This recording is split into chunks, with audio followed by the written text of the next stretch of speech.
Selamat pagi murid-murid, bersama lagi dengan Cikgu Felicia dalam Matematik tahun 3.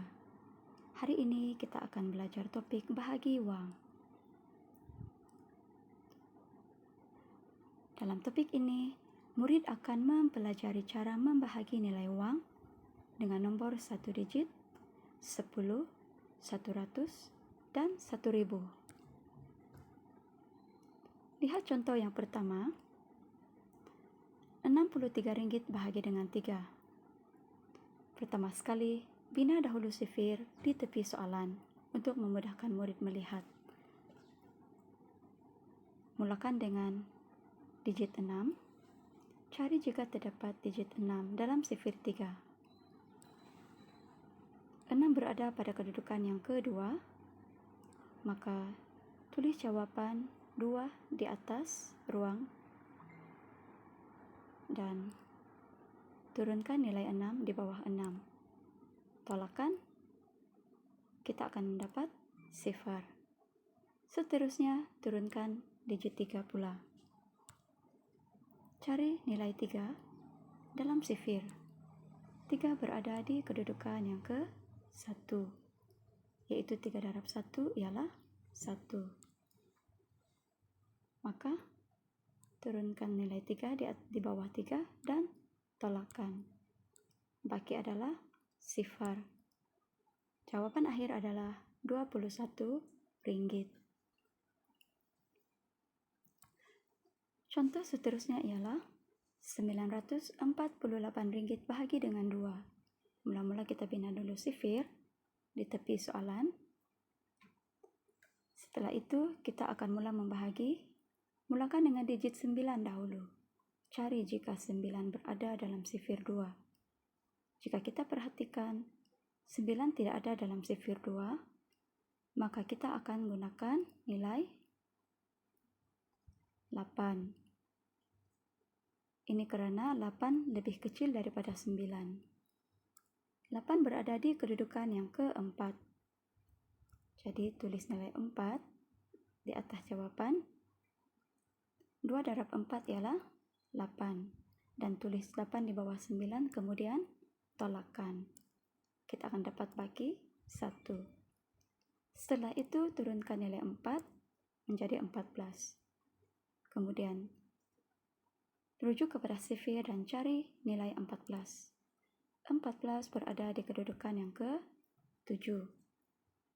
2 darab 7 ialah 14. Dan turunkan ke bawah, tolakkan. Akhir sekali turunkan digit 8 dan cari sekali lagi dalam sifir. 8 berada di kedudukan yang keempat. 2 darab 4 ialah 8. Jadi tulis 4 di atas jawapan dan turunkan nilai 8, tolakkan. Baki adalah sifar. Maka jawapan akhir adalah RM474. Oke, contoh seterusnya adalah bahagi wang melibatkan nilai 10. 6.500 bahagi 10. Sama seperti contoh sebelum ini, bina dahulu sifir di tepi jawapan, kemudian bahagi seperti biasa. Dalam pembahagian ini kita akan gunakan 2 digit yang awal, yaitu 65. Kerana kita membahagi dengan 10, yaitu nilai yang mengandungi 2 digit. Cari 65 dalam sifir 10. Jika tidak ada, gunakan nilai yang paling hampir, yaitu 60, yang berada di kedudukan ke-6. Tuliskan 6 di atas 5. 10 darab 6 ialah 60. Dan tolakkan. Kita akan dapat baki 5. Turunkan nilai sifar. Dan kita akan dapat 50.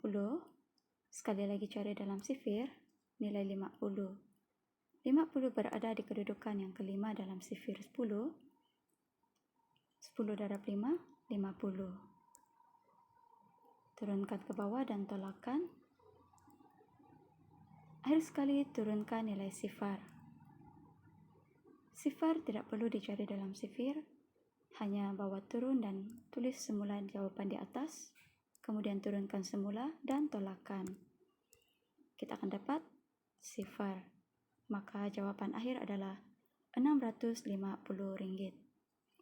Selain daripada kaedah lazim ini, kita juga boleh membahagi nilai wang dengan 10 dengan cara yang lebih mudah. Perhatikan contoh ini. Rp6.500 bahagi 10. Kita hanya perlu gunakan kaedah mansuhan. 10 mengandungi 1 sifar, jadi kita potong 1 sifar tersebut dengan 1 nilai sifar di atas, maka nilai yang tinggal ialah Rp650. Oke, contoh yang seterusnya adalah melibatkan pembahagian wang dengan 100. Soalan yang contoh seterusnya ini melibatkan nilai wang yang mempunyai titik perpuluhan. Seperti biasa, kita bina dahulu sifir 100. Memandangkan ini adalah soalan yang mengandungi nilai titik perpuluhan, maka langkah pertama yang murid sentiasa kena ingat adalah meletakkan titik perpuluhan berada tepat di atas kedudukan yang sama dengan titik perpuluhan dalam soalan asal. Setelah itu kita akan mula membahagi gunakan 384 cari dalam sifir. Nilai yang paling hampir ialah 300, yaitu kedudukan yang ketiga. 100 darab 3 ialah 300. Tolakan baki ialah 84. Bawa sifar turun ke bawah. Sekarang nilai adalah 840. Sekali lagi cari dalam sifir. 840 menghampiri atau paling hampir dengan 800, yaitu kedudukan yang ke-8. 100 darab 8 ialah 800. Tolakan baki ialah 40. Turunkan lagi sifar yang terakhir. Kini nilai adalah 400. Dalam sifir, 400 berada di kedudukan yang keempat. 100 darab 4 ialah 400. Tolakan dan kita akan dapat sifar. Maka jawapan adalah Rp3.84. Cara lain untuk menjawab selain guna kaedah lazim adalah Rp384 bahagi dengan 100. Jika sebelum ini kita hanya potong nilai sifar, kali ini kita tidak boleh menggunakan kaedah potong. Ini kerana soalan ini mengandungi titik perpuluhan. Sebaliknya kita akan gunakan kaedah pergerakan. Kita akan gerak bermula daripada titik perpuluhan sebanyak 2 kali. Ini kerana 100 mengandungi 2 nilai sifar, maka kita perlu gerak sebanyak 2 kali mengikut kepada bilangan sifar. Gerak sekali, 1 dan 2. Di mana kita berhenti? Kita akan letakkan titik perpuluhan. Maka kedudukan titik telah berubah tempat. Jawapan akhir adalah Rp3.84. Baiklah murid-murid, cikgu harap penerangan tadi cukup jelas, dan sekiranya murid-murid mempunyai soalan, boleh terus berhubung dengan guru untuk bimbingan lanjut. Sekian dahulu untuk hari ini. Selamat belajar semua. Jumpa lagi.